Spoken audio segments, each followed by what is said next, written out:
Assembly లోపల ఏదో చూద్దామంటే అవకాశం మాకు లేదు. ఏంటి మా కర్మ అంటున్నారు.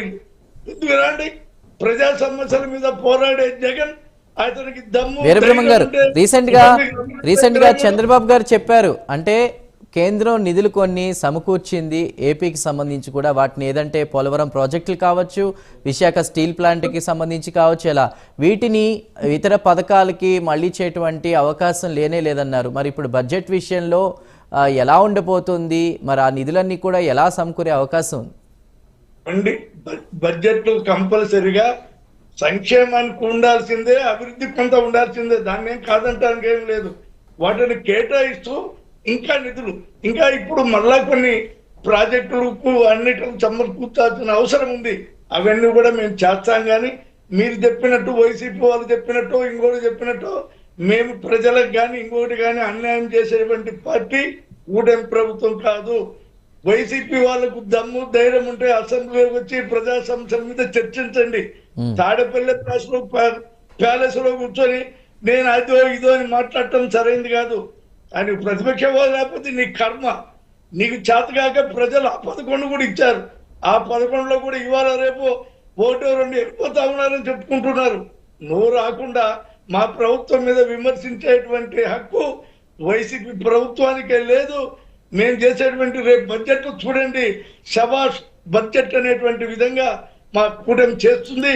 మీకు అన్ని చేయడం జరుగుతుందని కూడా మీకు తెలియజేస్తా ఉన్నా. రైట్. శీలం వెంకటేశ్వర గారు ఉన్నారు. వెంకటేశ్వర గారు, మీరు ఎలా చూస్తారు? ది బడ్జెట్కి సంబంధించి ఎలా ఉండబోతుంది? అంటే ఆశాజనకంగా చూడొచ్చా? ఏపీకి ప్లస్ అయ్యే అవకాశం ఉందా? మీరేం మాట్లాడతారు? అంటే సంక్షేమం, అభివృద్ధి ఈ విధంగా కూడా మేము ముందుకు వెళ్తామంటూ కూటమి ప్రభుత్వం చెప్తోంది. మీ మాట ఏంటి? ముందుగా మీకు ఛానల్లో ఉన్న ఇద్దరు సోదరిమణులకు, తెలుగుదేశం పార్టీ స్పోక్ పర్సన్ అయిన సార్కి, అలాగే ఇంతకు ముందు మాట్లాడారు కదా అక్షర సత్యం గారు ఫోన్ లైన్లో, వారికి, ప్రేక్షకులందరికీ, ప్రైమ్ లైన్ ప్రేక్షకులందరికీ గుడ్ మార్నింగ్ అండి. ముఖ్యంగా బడ్జెట్ అంటే రాష్ట్రంలో పరిస్థితి ఎలా ఉంది అయిపోయిందంటే, పేదలు చాలా ఇబ్బందులు పడుతున్నారు. బడుగు బలహీన వర్గాలకైతే పనులు లేవు. ఇప్పుడు కాదు, గత 5 సంవత్సరాల్లో కాస్త కూస్తో జగనన్న వేసిన ఏదో ఆ పథకాలు డబ్బులతో కొంత రొటేషన్ అయినా రాష్ట్ర పరిస్థితి అయితే పూర్తిగా దిగజారింది. 10 లక్షల కోట్ల అప్పు అయిపోయింది. రాష్ట్రంలో డబ్బులు లేవు, పథకాలకు సరిగ్గా లేకనే కొన్ని పథకాలు అమలు చేయలేకపోతుంది ప్రభుత్వం. అయితే ఇందులో కేంద్రం కొంత చేయూతనిస్తున్నదన్నమాట వాస్తవం. ఈ మధ్యనే 6 లక్షల కోట్ల పైన ఏదో ప్రభుత్వానికి కూడా కొంత వెసులుబాటు ఇచ్చింది కేంద్ర ప్రభుత్వం ద్వారా. అప్పులు కానివ్వండి, లేకపోతే రకరకాల పథకాల వల్ల కానివ్వండి, అమరావతికి కానీ పోలవరానికి కానీ, ఈ రకంగా రోడ్లు, రైల్వే ట్రాక్లకి వీటికి 6.5 లక్షల కోట్లు ఇచ్చామని చెప్తున్నారు. అది ఓకే.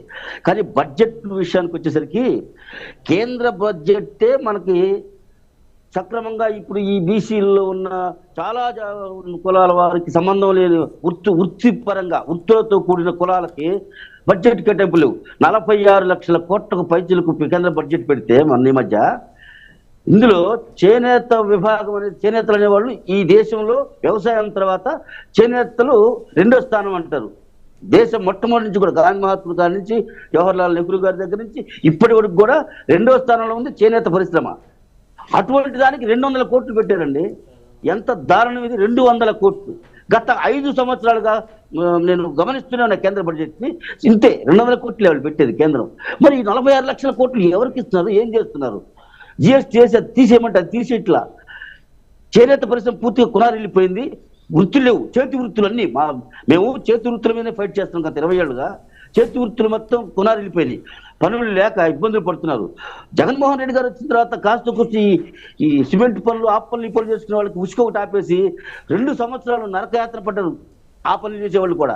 ఆ తర్వాత ఏదో కొంతవరకు ఈ ప్రభుత్వం వచ్చిన తర్వాత కొంత వాళ్ళకి మేలు చేసింది అంటే ఉసుక ఉచితమని చెప్పారు కొన్ని చోట్ల. కానీ కొంతమంది ఎమ్మెల్యేలు అది ఇట్లా, అది కూడా సరిగ్గా ఇట్లా ఉసుక కూడా పేదలకు అందనివ్వట్లా. ఇవన్నీ పక్కన పెడితే బడ్జెట్లో కేటాయింపుల గురించి మీరు అడిగారు కదా. ఇప్పుడు ఏదైనా ఒక్క విషయం అండి, కుండలో అన్నం ఉంటే దాన్ని పెద్ద కొడుకు కొద్దిగా ఎక్కువ, చిన్న కొడుకు తక్కువ, రకరకాలుగా కొంత తల్లి పెట్టగలిగింది. బడ్జెట్ ఇప్పుడు రాష్ట్రంలో 10 లక్షల కోట్ల అప్పులతో, అప్పులకు వడ్డీలు కట్టలేక ఇప్పుడు ఉన్న పథకాలను నెరవేర్చలేక ప్రభుత్వం అనేక ఇబ్బందులు పడుతున్న మాట వాస్తవం కళ్ళకు కనపడుతుంది. కాబట్టి బడ్జెట్ని పెద్దగా ఈ బడ్జెట్ అయితే ఆశించలేము. అయితే కొంతవరకు చంద్రబాబు నాయుడు గారి అనుభవం, అలాగే పవన్ కళ్యాణ్ గారు కూడా ఉన్నంతలో ఆయన సొంత డబ్బులు పెట్టే ప్రజలకు పంచే గుణం ఉంది ఆయనలో. మేము వేరే పార్టీ అయినా కూడా మేము ఎందుకు ఆయన్ని పవన్ కళ్యాణ్ గారిని అభిమానిస్తామంటే ఆయనలో నిజాయితీకి. అందరు రాజకీయ నాయకులు కూడా స్వార్థపరుడు కాదు, ఆస్తులు సంపాదించుకోవాలని రాజకీయాలకు రాలేదు.